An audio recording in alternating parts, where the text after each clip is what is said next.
Hello, welcome back to my channel While I Age. Well, it's been a rough week and I'm currently not thriving at almost 75, and a lot of it is my fault. Well, I suffer from agoraphobia, which means that it's very hard for me when I'm in that state of stress to get out of the house. And I haven't been out of the house in almost 2 weeks. Now, before you say, well, that's not unusual, I live in Hawaii where it's relatively easy for me to get out. But I've been suffering from nightmares and sleep problems, insomnia. So what is the insomnia? The insomnia is because I'm afraid to fall asleep because I know I'm going to have a nightmare. So it's like a revolving door. And I'm also suffering from a lot of chronic pain, and a lot of that pain is caused by stubbornness, and that's what I want to talk to you about today. I've made a lot of mistakes in my life, and to be honest, I haven't always learned from them, and I keep on making the same mistakes. Maybe that's you, but I came to realize that a lot of my problems are caused by stubbornness. So I thought I'd do a little research and find out why I'm like this and how it has been affecting my life up to this point. Before I forget, please subscribe to my channel. I'm Marilyn. I haven't introduced myself. And this is my second channel. I also have a booktube channel. And reading has been a great comfort to me this week because it takes me out of my current life and puts me in another world. But sometimes I have to stay in this world. We all do. And as we age, sometimes our life becomes difficult. My life has become difficult because of chronic pain and what I was telling you about my mental issues.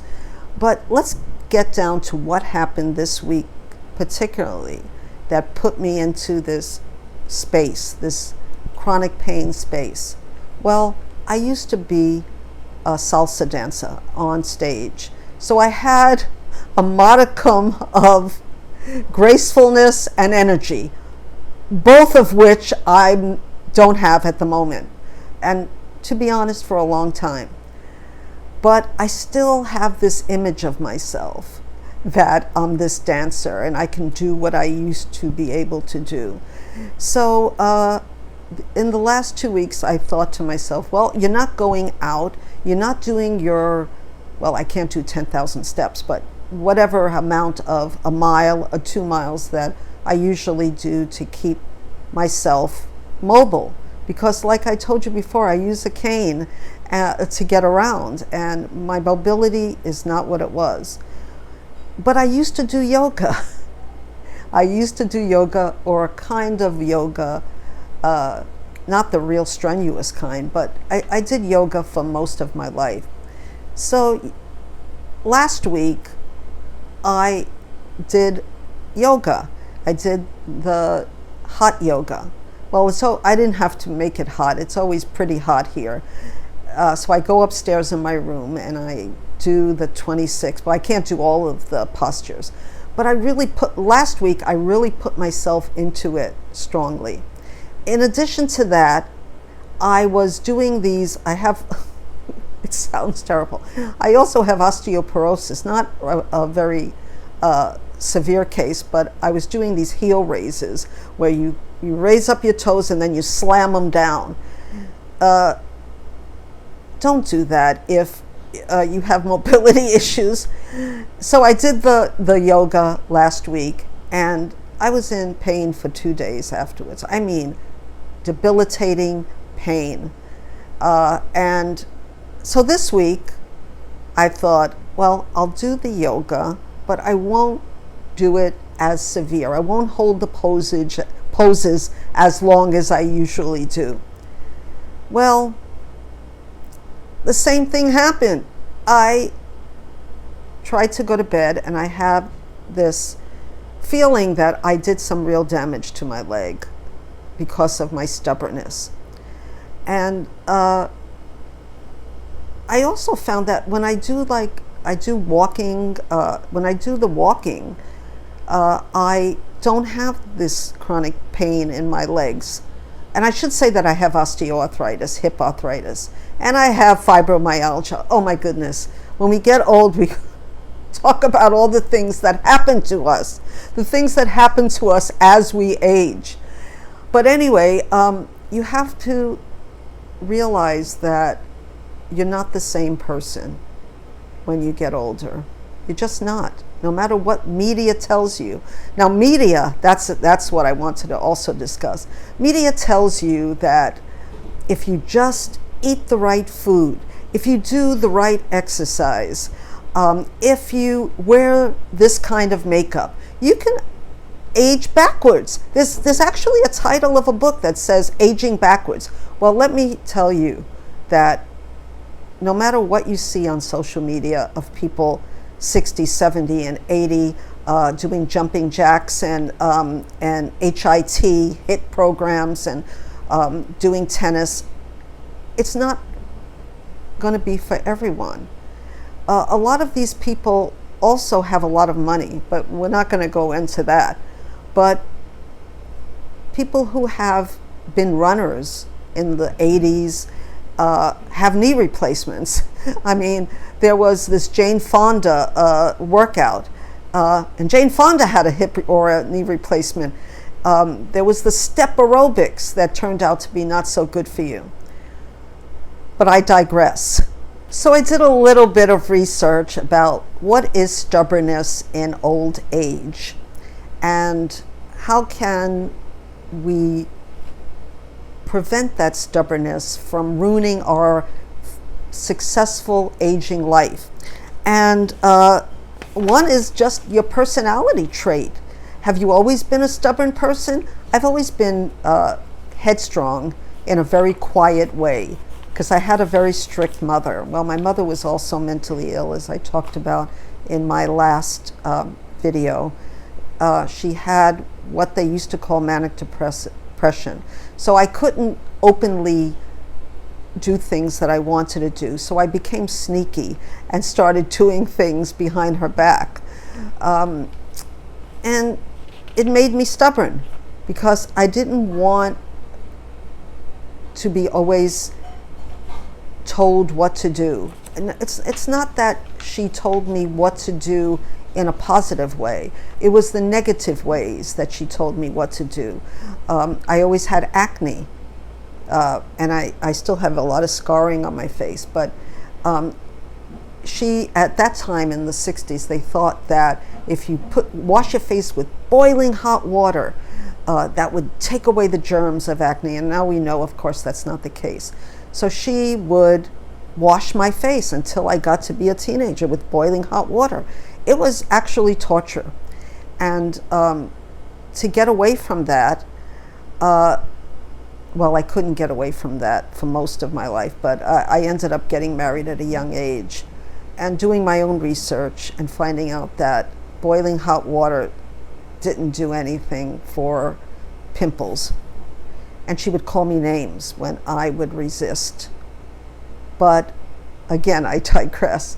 So there was a lot of reasons why I became stubborn. And so one is personality traits. The other reason, and I think this is my reason, health and loss of identity. So can I hold on to that person I used to be? The person that used to travel and run around and dance all night in high heels, which is probably why I have hip arthritis in the first place. And I did fall, and I didn't drink, but I was, for a dancer, I was a pretty clumsy person. And if you think that's not true, I think that a lot of the injuries that befall dancers has to do with a little bit of clumsiness, because we know how to be graceful in the moment, but sometimes we're just not good at being what is that called when you're, I think it's a matter of balance too. And my balance has always been a little off. And that's why I think that I've fallen so many times in my life, even though when the music starts, then I was anyway, perfectly graceful. So the loss of identity that we experience during aging can be quite upsetting. And if you're stubborn and you refuse to adapt to your new body, your new persona, it can get really hard. So let me go into the next one. I guess it's the fear of the unknown. If we adapt and change, what is our life going to be like? And I go back to using a cane.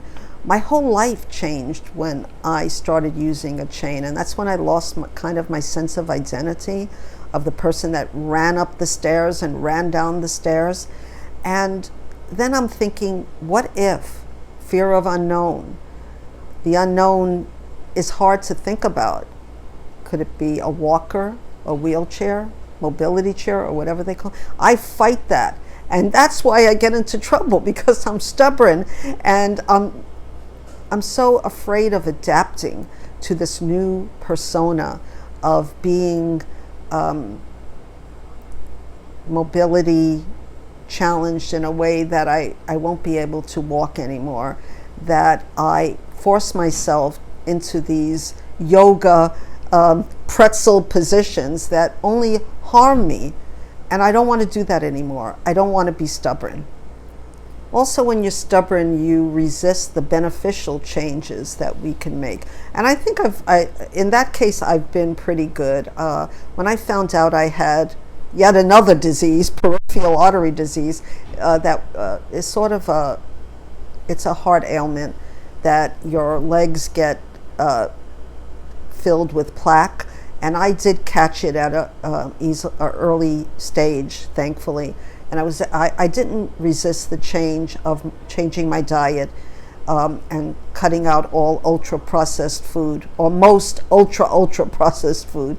Most food is processed in some way. But, and I cut a lot of most of the red meat out of my diet because my doctor told me to. And the test came back and it seemed like it worked.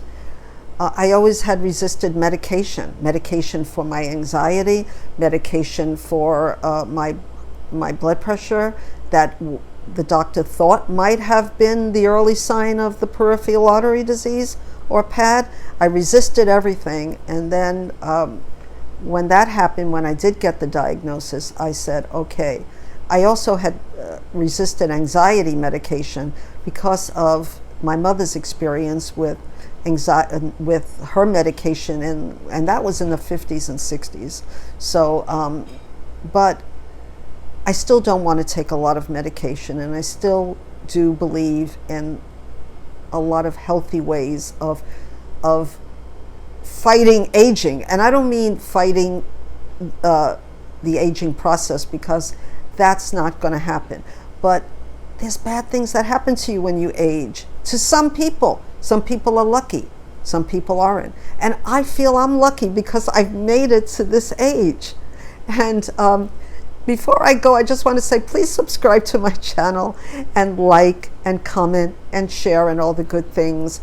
And I hope this wasn't too depressing video, but I want to come here and be my honest self when I'm not feeling well, when I'm not feeling well mentally or physically. This is an outlet for me, as well as maybe helping one of you with one of these many problems that I'm experiencing. And believe me, they're not that bad. I took an Advil last night and played some music, and I was finally able to fall asleep, and I didn't have nightmares. So I think that we have to go on no matter what we're dealt with, whatever age, deals with. And how can we thrive? How can we thrive we choose to thrive? And I'm beginning to think that maybe choosing to thrive is maybe too of a reach. Maybe we can choose to keep on keeping, as an older lady friend used to tell me. And I want to just say also that when I was young, I always gravitated to older women because my mother was not available for me emotionally, though she cared a lot about me. And older women are wonderful, and we have a lot to offer. And I hope that something that I've said today might help somebody, whatever their age is. So until my next video, I hope will be a more positive one. I plan to do self-care this week and not push myself too much. And at the same time, I'm going to get out this week. I promise you that I will get out of the house. It's going to be hard, but I will get out, and I will tell you about it next week. So, as we say in Hawaii, until we meet again, aloha.